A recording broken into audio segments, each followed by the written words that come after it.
Last season, the New York Giants had the second highest blitz rate in the NFL with a 45.4% mark. Yet they only managed to get pressure on 20.9% of their blitzes, 18th in the league.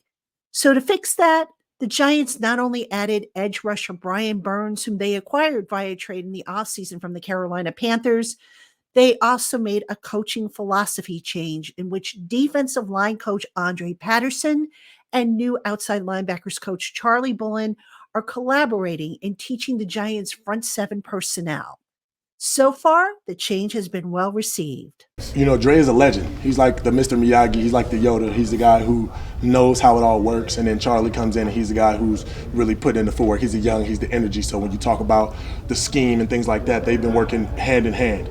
And when you kind of see how it's going to continue to unfold, you know, I think last year the interior and the edge weren't cohesive. But now it's going to start to work like clockwork. And that's the maturity. That's where I'm growing as a player, and we're growing as a defense on being able to play as a unit.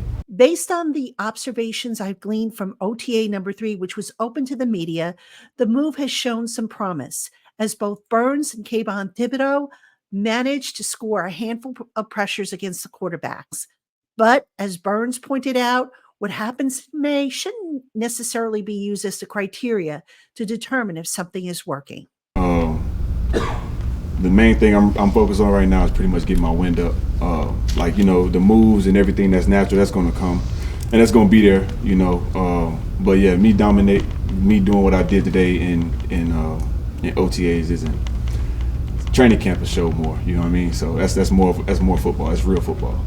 Regardless, there's hope that with Shane Bowen's new defensive philosophy, in which he wants the front seven to get after the quarterbacks, that the change in philosophy made on the coaching side will yield better results for the Giants in 2024.